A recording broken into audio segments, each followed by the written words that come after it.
Bismillahirrahmanirrahim.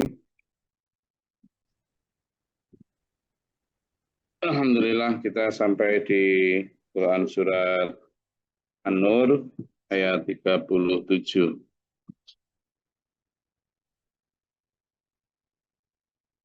A'udzubillahi minasyaitonirrajim. Bismillahirrahmanirrahim. Rijalul la tulhihim tijaratun wala bai'un an dzikrillahi wa iqamis sholati wa ita'iz zakat. Jadi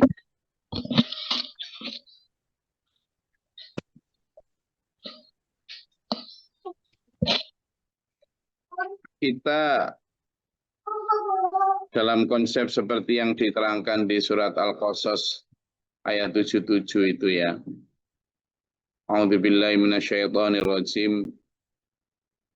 Wabtaghi fima ataqallahu daral akhirah wa la tansa nasibaka minad dunya.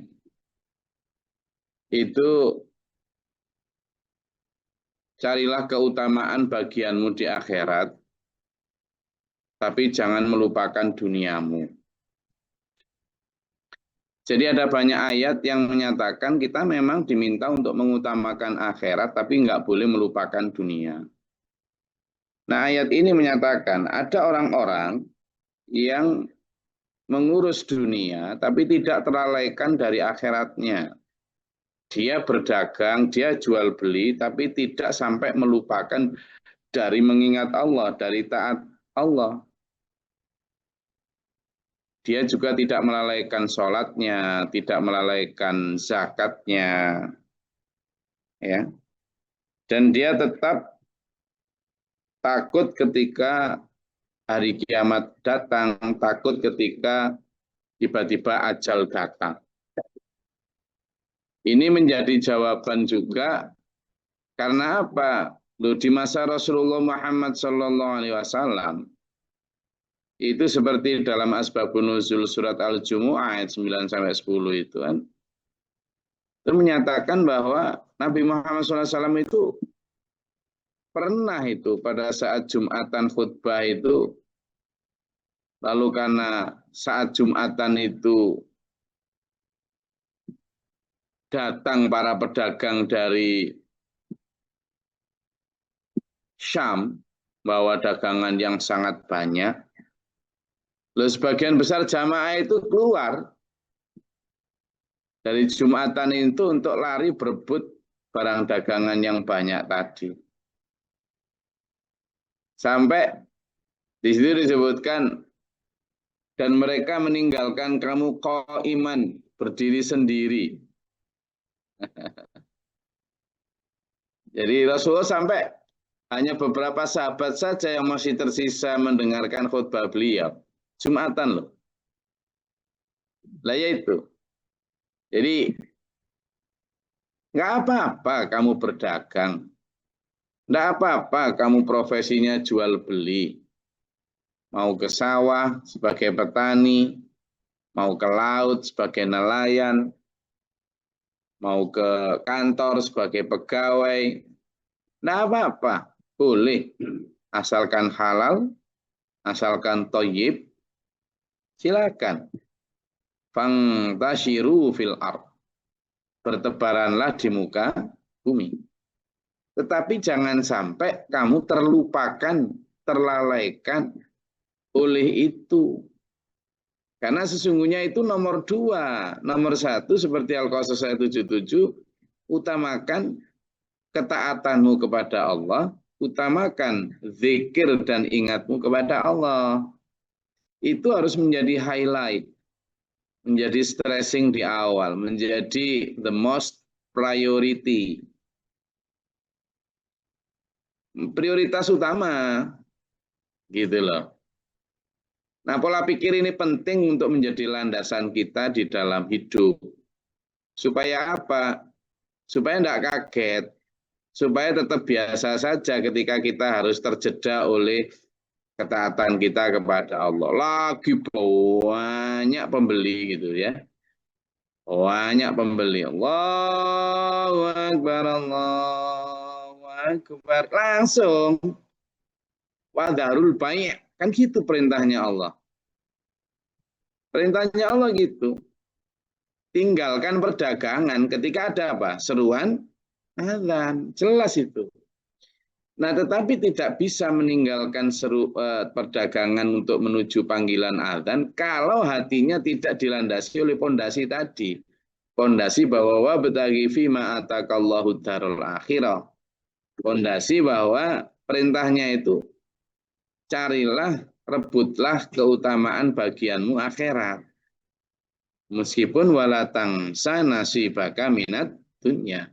Jangan lupakan bagian duniamu. Nah, ini sudah menunjukkan mana skala prioritas, mana prioritas kedua. Prioritas kedua bukan berarti tidak penting. Seperti gambaran yang sering disampaikan oleh Pak Guru Muhtar, dunia akhirat seperti pisang dan kulitnya. Isi dan kulit lah sama-sama penting. Saya penting.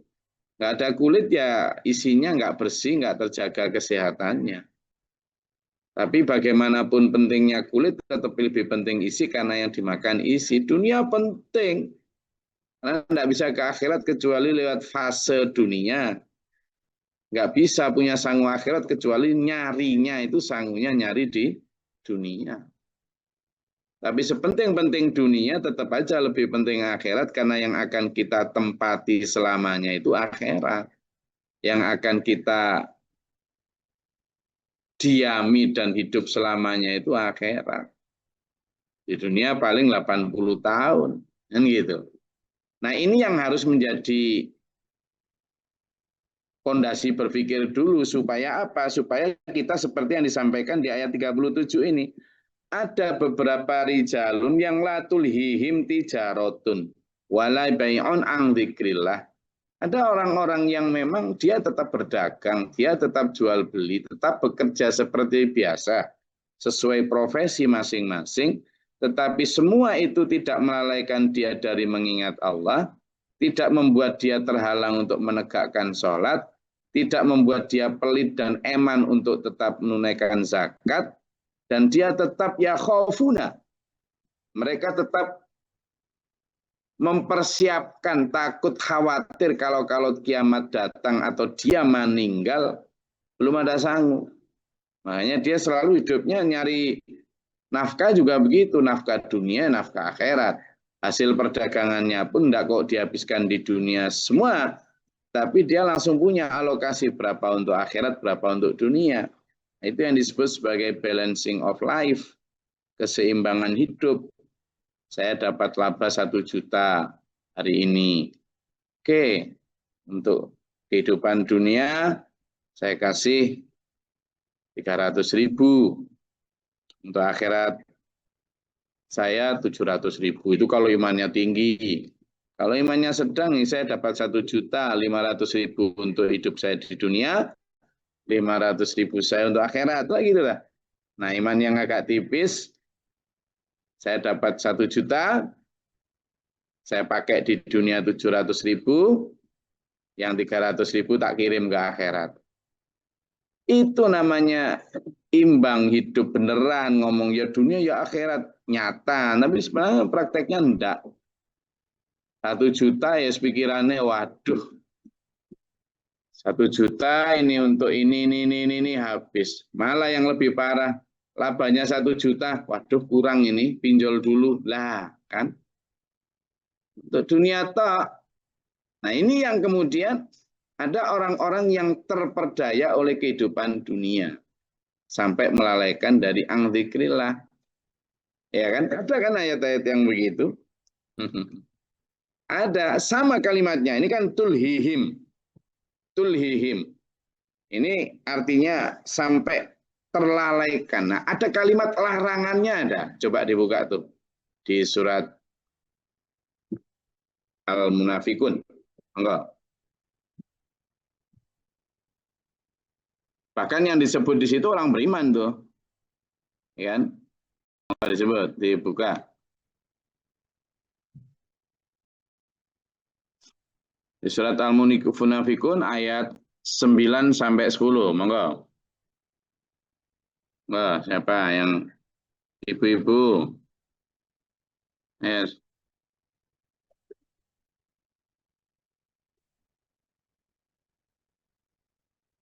Mana ini suaranya? Al-Munafikun. Oke, silakan. Siapa? Bu Husnul. Siapa tadi? Silakan.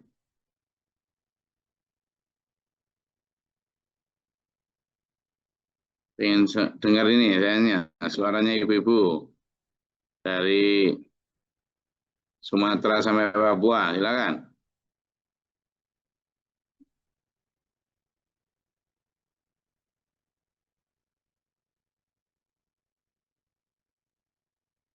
Izin, Gus. Silakan. Al-Munafikun ayat 9 ya, Gus. Oke. Hai orang-orang a'udzubillahi minasyaitonirrajim. Bismillahirrahmanirrahim. Hai orang-orang yang beriman, janganlah harta-hartamu dan anak-anakmu melalaikan kamu dari mengingat Allah. Barang siapa yang berbuat demikian, maka mereka itulah orang-orang yang rugi. Shadaqallahul adzim. Ya, kalimat dalam Arabnya yang dibaca oleh Bu Yan tadi, a'udzubillahi minasyaitonirrajim, ya ayyuhalladzina amanu la tulhikum. Nah, sama kalimatnya. Kalau di ayat yang kita sedang pelajari surat An-Nur ayat 37, ini tulhihikum, tulhihikum. Sama, terlalaikan. Maka kalimatnya apa? La tulhikum. Wahai orang beriman. Nah, ini yang hadirnya insya Allah orang beriman semua. Toh. Insya Allah, berarti panggilan ayat 9 surat Al-Munafikun itu untuk kita. Hai orang-orang beriman, gitu. Hai Pak Wid, hai Mas Abid, hai Bu Anissa, hai Mas Siswaluyo, kamu yang di Kalimantan, di Sumatera, di Jambi, semua. Jangan, kata Allah, la tulhikum, jangan sampai melalaikan kalian apa? Amwalukum, harta kalian. Wala auladukum, anak-anak, cucu-cucu, suami, istri kalian. Dari apa? Ang dzikrillah, dari mengingat dan taat kepada Allah. Kenapa? Karena kebanyakan itu seringkali membuat orang lupa kepada Allah. Ya kan, innama amwalukum wa auladukum. Itu kan fitnah. Dalam surat At-Taghabun ada. Itu yang lanjutan dari surat Al-Munafikun itu kan surat ke-63. Nah, surat At-Taghabun itu surat ke-64. Itu kan ada itu, ayat yang 15 itu. Ayat 15 itu kan tadi yang dibaca Bu ya itu surat Al-Munafikun. Ya kan? Ayat 9. Nah, ayat yang 10 itu coba, ayat yang 10 surat Al-Munafikun juga. Apa bunyinya coba? Monggo siapa aja yang siap? Sudah siap? Ya, semua itu. A'udzubillahi minasyaitonirrajim. Al-Munafikun ayat 10. Dan infakkanlah sebagian dari apa yang telah kami berikan kepadamu sebelum kematian datang kepada salah seorang di antara kamu. Lalu dia berkata menyesali, ya Tuhanku, sekiranya engkau berkenan menunda kematianku sedikit waktu lagi, maka aku dapat bersedekah dan aku akan termasuk orang-orang yang saleh. Shadaqallahul adzim. Itu disuruh sedekah, disuruh selamatan, disuruh kirim sangu, itu ya sebelum mati. Mim qabli ayyati ahadakumul maut. Kalau gitu. Bukan kok selamatan atau sedekah setelah mati, sebelum mati. Perintahnya Allah itu gitu. Berarti ada deadline, ada masa out of date, ada masa kadaluarsa. Sedekah kita segala macam itu. Dan itu out of date atau kadaluarsanya adalah ketika sakaratul maut. Meninggal sudah. Makanya hadisnya jelas. Bismillahirrahmanirrahim. Idza mata benu Adam. Ketika anak Adam mati, in qata'a amaluhu. Tertutup sudah, putus semua amal. Illa min thalathin. Kecuali 3 perkara. Shadaqatin jariyah. Yakni shadaqat jariyah. Itu. Au ilmu yuntafa'u bih. Atau ilmu yang bermanfaat. Yang dia amalkan, nggak hanya ngomong. Yang diamalkan lalu ditiru orang. Yang baik. Awaladin sholihin yad'ulah, atau anak soleh yang mendoakan. Tapi dia juga harus soleh. Nah itu yang tidak terputus, yang lain terputus dengan ayat tadi itu. Makanya dilarang kita terperdaya oleh harta dan anak. Kenapa? Karena sebenarnya harta dan anak-anak itu adalah fitnah. Apa? Ujian. Mana ayatnya? Nah, surat selanjutnya dari Al-Munafikun Ankan At-Taghabun. Di At-Taghabun ayat 15 tuh, monggo dibaca. Izin Gus. A'udzubillahi minasyaitonirrajim. Bismillahirrahmanirrahim. Sesungguhnya hartamu dan anak-anakmu hanyalah cobaan bagimu, dan di sisi Allah pahala yang besar. Shadaqallahul azim. Nah, itu kan. Jadi di situ dijelaskan bahwa anakmu dan hartamu itu ujian untuk sampean. Kalau kalimatnya fitnah, nah yang namanya fitnah itu berarti bukan kok fitnah itu fitnah, tetapi ujian. Nah ayat sebelumnya, tadi ayat 15 itu, ayat sebelumnya malah disebut aduun. Apa aduun itu? Musuh. Ayat 14, surat At-Taghabun juga. Ayo gantian, sini malah. Laki nih sekarang, gantian. Enggak. A'udzubillahi minasyaitonirrajim. Bismillahirrahmanirrahim. Wahai orang-orang yang beriman, sesungguhnya di antara istri-istrimu dan anak-anakmu ada yang menjadi musuh bagimu, maka berhati-hatilah kamu terhadap mereka, dan jika kamu maafkan dan kamu santuni serta ampuni mereka, maka sungguh Allah Maha Pengampun, Maha Penyayang. Jadi musuh malahan. Nah, tetapi musuh jangan diartikan musuh ini untuk dibenci, dijauhi, dicaci. Enggak. Musuh itu untuk diwaspadai. Hati-hati. Makanya kalimatnya latul hikum, jangan sampai anakmu, istrimu, hartamu itu sampai melalaikan kamu dari Allah. Mereka itu sayangi, cintai, lindungi, nafkahi, tapi sayangi dunia akhiratnya, lindungi dunia akhiratnya, nafkahi dunia akhiratnya. Loh ya apa prakteknya? Ya tadi itu. Bojo. Gitu. Saya hari ini dapat uang nih 1 juta. Untuk tak nafkahi kamu ya 1 juta. Oh ya seneng Mas, untuk apa? Gini caranya. Saya menafkahi kamu 1 juta itu ya dunia akhirat. Sini tak nafkahi, hari ini kamu 500.000 mau beli baju apa untuk duniamu. Nah yang 500.000 ini tak nafkahi kamu akhiratmu. Sana belikan baju mereka yang tidak punya baju. Berikan anak yatim itu, berikan ini. Itu untuk akhiratmu. Sandang papan akhiratmu. Lah gitu loh. Itu biar sampean dan saya itu tidak terperdaya oleh anak dan harta. Caranya begitu. Jadi bukan kemudian dibenci, dijauhi, enggak, tapi diwaspadai. Makanya disebut sebenarnya fahdharu kata Allah. Ya kan? Maka anggaplah fahdharu itu maksudnya apa? Maka anggaplah sebagai musuh, hati-hati maksudnya. Waspada. Mas, apa? Minta kulkas. Nah, kulkas yang itu cuma 1 pintu. Lah kamu minta berapa? Minta 12 pintu. Nah, kan? Mulai. Padahal sama niatnya tadi mau nyumbang semen untuk masjid. Nggak jadi. Karena apa? Karena istri minta apa? Kulkas 12 pintu. Itulah. Taman mau berangkat dakwah. Sudah disiapkan sangu 2 juta, 3 juta, 10 juta. Anak ngerengek, Pak, apa? Motornya mau tak modif. Loh, Bapak lo mau berangkat dakwah. Nggak jadi karena modif motornya anak. Lah ya kayak gitu yang disebut akhirnya terperdaya itu. Maka ada orang-orang yang silakan berdagang, silakan nyari rezeki. Kembali ke surat An-Nur yang kita pelajari ayat 38 tadi, 37 tadi. Jelas di situ. Rijalun, ada orang-orang yang la tulhihim tijaratun wala bai'un an dzikrillah. Mereka tidak terperdaya, tetap dagang tapi tetap ya zakat, ya sholat, ya sedekah, ya dakwah, tetap. Kenapa? Mereka yaqafuna yaumang tataqallabu fihil qulubu wal absar, karena mereka takut akan ada guncangan hari kiamat tadi. Khawatir kalau ditunda-tunda, nuruti anak bojo nggak habis-habis, ya nanti nggak jadi sangu akhirat. Jadi dia seimbangkan itu. Liyajziyahumullahu ahsana ma 'amilu wa yazidahum min fadlihi. Maka mereka yang melakukan itu Allah akan memberi balasan kepada mereka dengan yang jauh lebih baik dari apa yang mereka kerjakan. Ini yang kemudian dalam surat Al-Baqarah disebutkan bahwa Kamu kalau bersedekah itu seperti satu butir yang menjadi 7 tangkai, dan setiap tangkai itu ada berapa?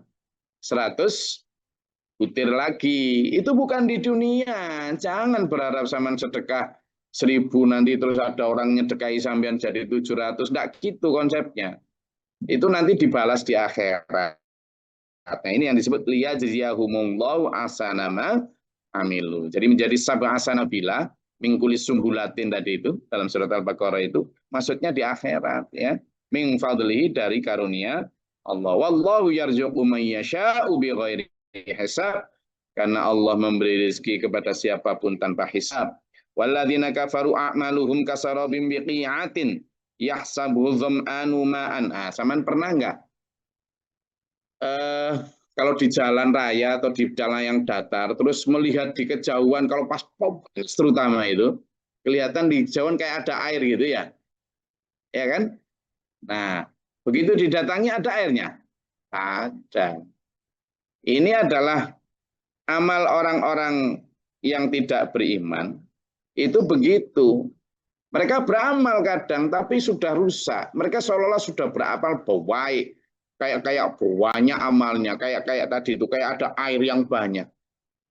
Tapi faidza jaa hatta idza ja'ahu lam yajidhu syai'an. Tapi begitu didatangi tidak ada airnya. Manusia juga begitu, ketika di dunia seolah-olah sudah amal banyak. Yahsabu. Mereka mengira bahwa mereka sudah yuhsinuna sun'a. Mereka sudah beramal sebaik-baiknya. Tapi ternyata begitu nanti di akhirat tidak ada amalnya. Nah, ini kan bahaya dulu. Kalau orang kafir ya sudahlah. Tapi kalau kita orang beriman terus begitu kan ya eman. Kenapa? Karena misalnya gini, sedekah. Tapi kemudian diikuti dengan menyakiti yang menerima. Diungkit-ungkit. Sedekah. Tapi ri'a anas. Pengen dipuji manusia. Hilang semua itu. Hilang semua. Sholat. Tapi pengen dilihat orang, hilang semua. Itulah, kalau yang sholat hilang semua, itu alladzina hum yura'un, surat Al-Ma'un, coba dibuka. Ayo dibuka, supaya kita ini tahu dulur. Enggak nanti, hisabnya enggak nanti, sekarang. Hasibu anfusakum qabla antu hasabu.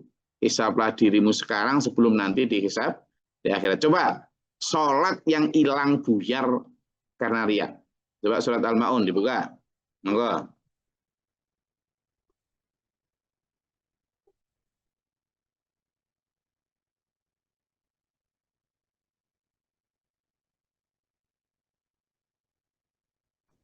Nggih, izin guys. A'udzubillahi minasyaitonirrajim. Bismillahirrahmanirrahim. Maka celakalah orang yang sholat, yaitu orang-orang yang lalai terhadap sholatnya, yang berbuat riya dan enggan memberikan bantuan. Sadaqallahul adzim. Dia sholat, cilaka. Cilaka ya jelas nggak dapat catatan.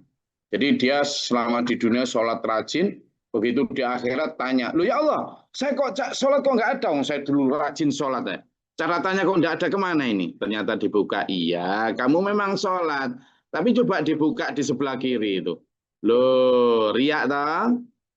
Hilang loh. Kamu sholat tapi ibadah sosialmu jelek, nggak mau ngasih bantuan orang. Kamu makan enak, dimakan sendiri, ada tetanggamu sakit, kamu juga nggak pengen bantu ngobatin, malah kamu rekreasi nggak mari-mari, padahal tetanggamu kaing-kaing kayak gitu. Nah itu hilang ibadah sholatmu. Nah sholat lo hilang. Itu tadi, jadi dia merasa bahwa sudah baik, sudah banyak air, tapi begitu nanti di akhirat mendatangi tidak ada. Tidak ada. Gitu. Nah, ada juga orang yang hilang itu, seperti di sedekah, tapi hilang. Bahkan di dalam Quran disebutkan seperti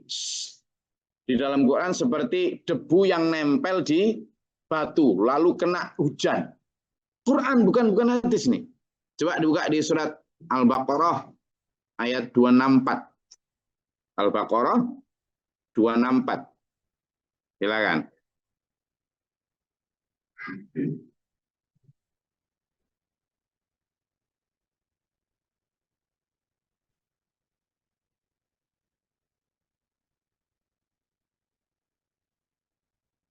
yang ketemu Al-Baqarah 264, silakan. Izin Gus. A'udzubillahi minasyaitonirrajim. Bismillahirrahmanirrahim. Wahai orang-orang yang beriman, janganlah kamu merusak sedekahmu dengan menyebut-menyebutnya dan menyakiti perasaan penerima. Seperti orang yang menginfakkan hartanya karena riya atau pamer kepada manusia dan dia tidak beriman kepada Allah dan hari akhir. Perumpamaannya, orang itu seperti batu yang licin yang di atasnya ada debu. Kemudian batu itu ditimpa hujan lebat. Maka tinggallah batu itu licin lagi. Mereka memperoleh sesuatu apapun dari apa yang mereka kerjakan. Dan Allah tidak memberi petunjuk kepada orang-orang kafir. Jadi di akhirat, yaumal qiyamati wazna, mereka tidak ada wazna itu timbangan.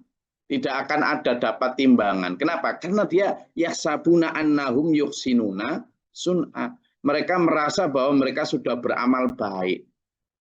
Nah, jadi mereka beramal loh ya artinya. Bukan kok nggak beramal. Mereka telah beramal di dunia. Tetapi kemudian amalannya itu ditimbang. Itu masih banyak amalan jeleknya daripada amalan baiknya. Sholat, tetapi ditimbang dengan riyaknya.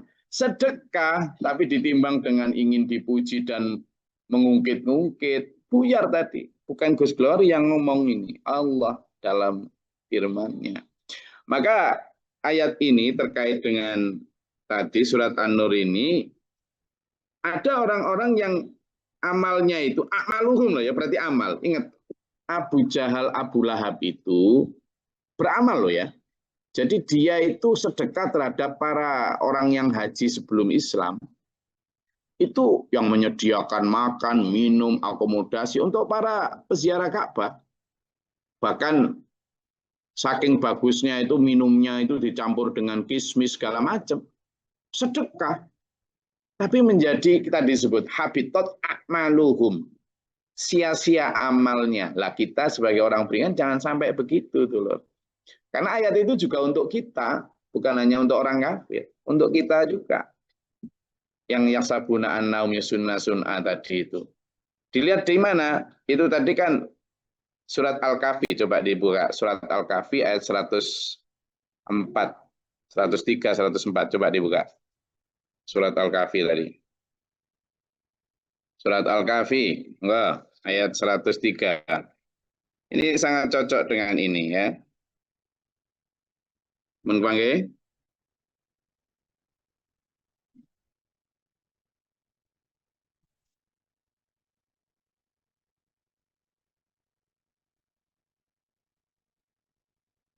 Temu?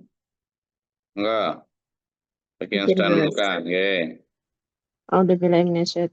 Bismillahirrahmanirrahim.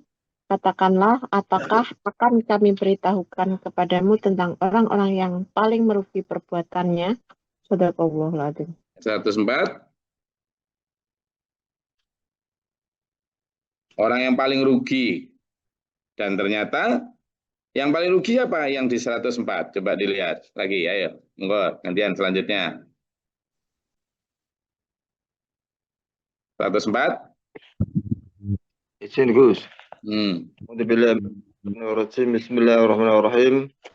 Yaitu orang-orang yang sia-sia perbuatannya dalam kehidupan dunia, sedangkan mereka mengira telah berbuat sebaik-baiknya. Subhanallahadzim.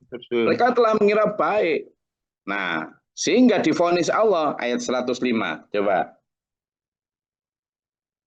105. Gantian. Selanjutnya tadi dari ayat yang 9 tadi. Izin Gus. Bismillahirrahmanirrahim. Mereka itu adalah orang-orang yang mengingkari ayat-ayat Tuhan. Mereka dan tidak percaya terhadap pertemuan dengannya.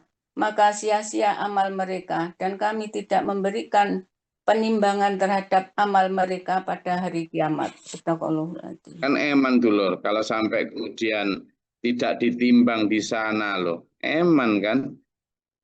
Tidak ditimbang di akhirat loh. Karena apa? Itu tadi. Nah, kita kembali ke ayat yang kita pelajari, makanya ayo kita jaga betul amal kita. Saya yakin dulur-dulur ini sudah berusaha untuk mengamalkan ajaran Allah ini dengan sebaik mungkin. Maka kita jaga amal itu supaya tidak dikotori oleh segala macam penyakit. Makanya di sini disebut, kenapa mereka tidak mendapati apa-apa, tapi justru wajadallahu indahu fawafahu hisabahu wallahu sari'ul hisab. Malah mereka mendapati hisab yang tidak ada apa-apanya, hisabnya malah berat di timbangan kirinya. Naudzubillahi min dzalik. Au kadzulumatin fi bahril lujji yaghshahu maujum min fawqihi sahab. Dzulumatun ba'duha fawqa ba'din. Idza akhraja yadahu lam yakad yaraha. Ini sama dengan orang yang katanya dalam Al-Qur'an ini gelap gulita di lautan yang dalam, diliputi gelombang demi gelombang, di atasnya ada awan gelap berlapis-lapis gelap gulita. Dia mengeluarkan tangannya hampir tidak dapat melihatnya. Maka di situ disebut wa man lam yaj'alillahu lahu nuran fama lahu min nur. Tapi kalau Allah sudah tidak memberi cahaya, maka dia juga tidak akan punya cahaya sedikit pun. Nah, ini ayat ini asbabun nuzulnya adalah diriwayatkan oleh Ibnu Hatim dari Ibnu Jarir dari Abdullah bin Umar. Kaum muslimin banyak yang sibuk berdagang di pasar. Namun ketika mereka mendengar azan, mereka segera mendirikan sholat ke masjid. Itu yang baik. Maka dari itu turunlah ayat-ayat ini sebagai pujian atas sikap mereka di samping Allah juga menjanjikan rezeki yang banyak buat mereka. Ini dalam Asbabun Nuzul, studi pendalaman di Quran surat ini ya. Karena dalam surat Al-Jumu'ah itu Nabi ditinggalin sendiri. Surat Al-Jumu'ah 9-10 nanti sama pelajari sendiri. Maka tapi ada orang-orang yang baik, orang-orang beriman yang meskipun dia bekerja, tetapi juga tetap teguh pada mengutamakan akhiratnya. Nah, Samen dan saya jadi itu, gitu loh ya. Oke, kalau ada yang mau ditanyakan, tadi dinyatakan, silakan.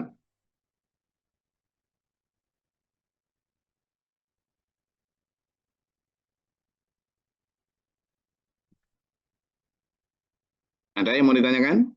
Ya, Pak? Dari Sabang sampai Merauke. Ya, assalamualaikum warahmatullahi wabarakatuh. Ya, sekarang tuh untuk menjaga hati, untuk selalu istiqomah, untuk tetap istiqomah, untuk niat semata-mata karena Allah itu gimana Gus? Karena yang membulat hati manusia, hitungan detik itu kita tuh bisa berubah dari dari ikhlas tiba-tiba berubah. Dan kedua, sekarang peranan medsos itu begitu kuat sekali yang bisa mempengaruhi keikhlasan, keridhaan kita dalam bersedekah. Itu bagaimana mengantisipasinya, Gus? Terima kasih. Jadi memang lingkungan itu sangat mempengaruhi. Kalau terkait dengan medsos, ya penggantinya Steve Jobs itu namanya Tim Cook. Nah, si Tim Cook ini sekarang CEO-nya Apple ya, pemilik iPhone itu loh. Yang CEO asli bukan CEO nyamar. Jadi Apple pemilik iPhone itu. Nah, itu dia menyarankan begini. HP atau gadget itu untuk mempermudah orang, bukan untuk memperbudak orang. Nah, kebanyakan orang ini sekarang diperbudak, tidak hanya dipermudah. Kalau sekedar misalnya memanfaatkan, beli apa dari situ, ya sudah kan. Itu kan nggak setiap detik beli, tapi manusia kan setiap detik memandangi HP. Nah, ini sudah diperbudak namanya. Nah, dalam konteks itu kita jangan sampai dipengaruhi oleh HP, terlalu terpengaruh ya. Apapun yang ada di sana itu tidak semuanya baik. Kita harus punya filter sendiri. Dan filter itu ya dari ngaji seperti ini. Fungsi kita ngaji itu ya untuk itu tadi. Ada kan? Nanti kan setelah ngaji ini kita doanya gitu. Allahumma rahamna bil Quran. Ya Allah rahmati kami dengan Al-Quran. Gitu kan? Waj'alhu lana imaman. Menjadi imam, jadikanlah Quran itu sebagai imam. Imam itu kan kita suruh takbir ya takbir, kita suruh rukuk kan rukuk itu. Jadi sebagai sopir. wa nuron, dan cahaya. Berarti kita ini dalam keadaan gelap kalau tanpa Quran. Wa hudan, dan sebagai petunjuk. Gitu. Imama wa nura wa hudan wa rahmah, dan sebagai rahmat. Nah, menjadikan Quran sebagai rahmat dan Quran petunjuk itu penting supaya kita tidak terpengaruh kayak gitu. Keistiqomahan kita didukung juga dengan lingkungan. Lingkungan kita yang kita harus milih tuh. Jangan gampang memilih sosialita yang asal pokoknya wah. Jangan. Meskipun orangnya kelihatan enggak wah, tapi kalau dia ternyata membawa kita kepada rahmah, kepada hidayah, kepada keselamatan husnul khotimah, meskipun enggak wah secara dunia, enggak apa-apa, mending bergaul dengan orang kayak gitu. Yang membuat kita tetap semangat untuk dakwah, semangat untuk ibadah, semangat untuk sedekah, semangat untuk tarbiyah, semangat untuk muamalah, gitulah yang sesuai syariah. Jadi teman itu penting, terutama juga guru ya. Guru itu penting. Guru yang membawa kita kepada keteladanan. Guru yang tanpa pamrih ya, yang benar-benar bisa digugu ucapannya dan ditiru tindakannya, bukan yang jarkoni, yang hanya pinter ngajar, ndak iso ngelakoni. Jarkoni singkatan, bukan nama orang ya. Jadi ya makanya saya doakan juga supaya mampu menyediakan lingkungan yang membawa kita kepada keistiqomahan taat kepada Allah. Ada lagi? Oh ini depan saya ini ada dulur-dulur tablik lagi. Ya tanya gimana, silakan. Masukin. Silakan. Ya banyak orang yang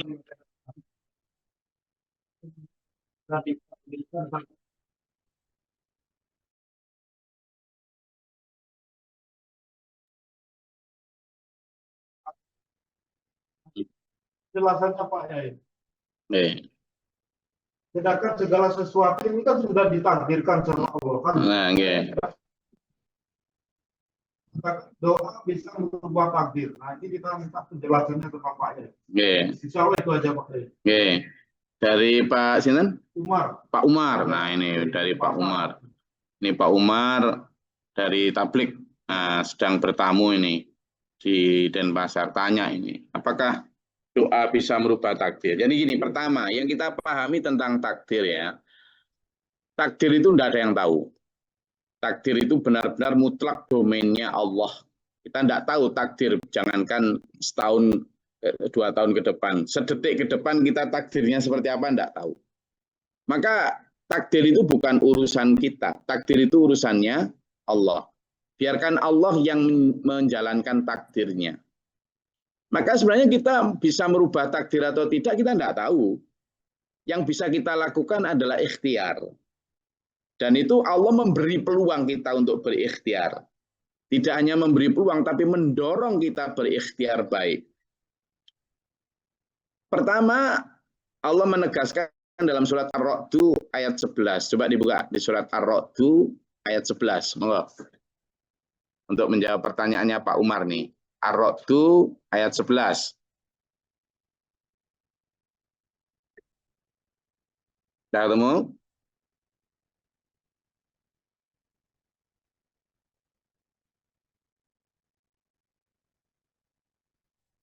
Sudah? Ketemu?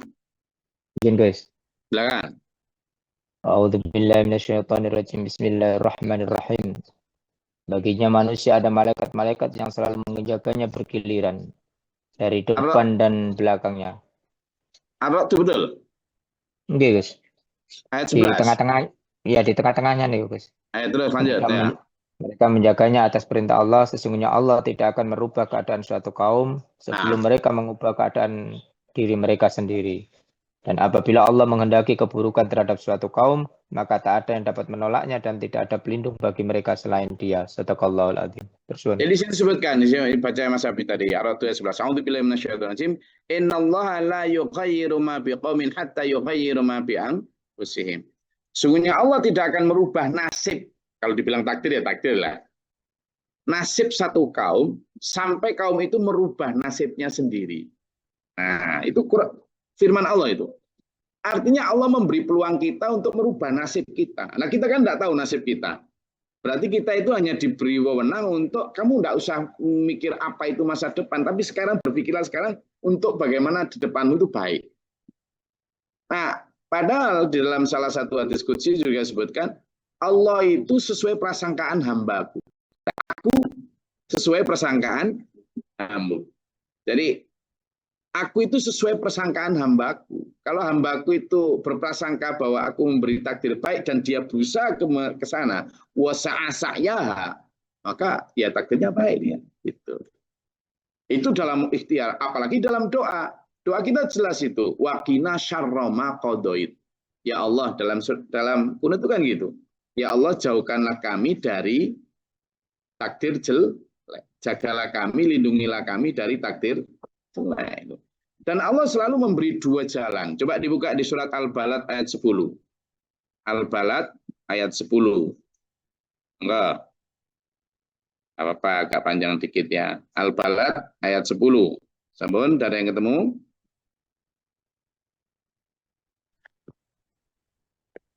Sinkus.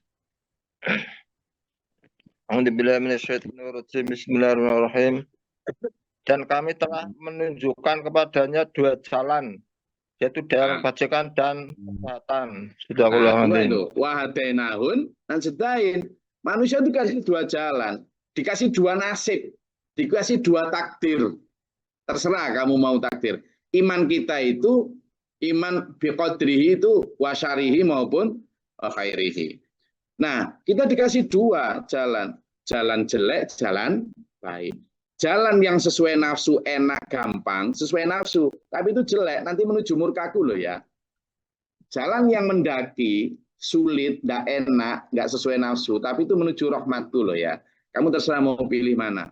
Lah ketika manusia memilih jalan yang sesuai nafsu, terus menemui kejelekan, ya jangan bilang, wah Allah kok takdirnya jelek gini. Ya jangan, kamu yang mengupayakannya. Jadi bagaimana takdir jelek dan takdir baik itu? Begitu. Abu Jahal, ada Abu Lahab, ada Abu Bakar. Lalu sama-sama menerima dakwahnya Rasulullah. Yang satu nggak mau nerima, yang satu mau nerima. Ya upaya mereka untuk mau nerima ini yang disebut sebagai ikhtiar tadi. Lalu berdoa kepada Allah. Jadi siapa yang bisa merubah takdir? Tentu Allah. Tapi siapa yang bisa mengupayakan agar takdirnya baik? Manusia dikasih kesempatan. Saya rasa itu kajian kita pada pagi hari ini. Semoga Allah merahmati kita, selalu menuntun kita dalam siratal mustaqim, mengampuni dosa-dosa kita, jasmani rohani kita sehat, insya Allah. Semoga dunia akhirat kita selamat di dunia wal akhirat. Amin. Allahumma sholli wa sallim barik ala sayyidina. Allahumma fil mu'minin wal muslimat. Allahumma hdina fi man hadayta wa afina fi man afayta wa lana fi man tawallayta wa barik lana fi ma ata'ta. Tabarak Rabbana wa ta'ala alhamdulillah ma qad astaghfiru wa atubu ilaik. Allahumma da'fana al-bala wal waba wa tanastina min sharri. Rabbana najina wa lina salih. Wa namana faktubna ma syahidin rabbana la tuzigh qulubana ba'da idh hadaytana. Rabbana wa tarhamna wa la tu'akhidhna.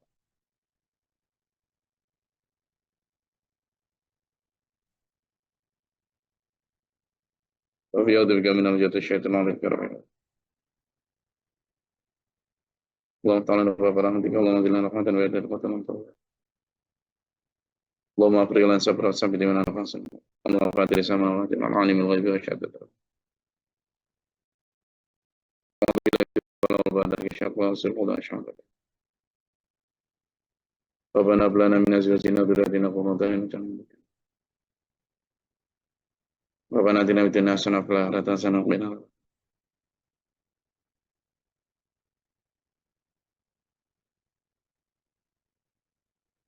adzabannar. Rabbil alamin. Assalamualaikum warahmatullahi wabarakatuh.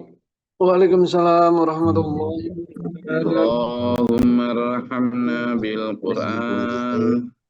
Al-Qur'ana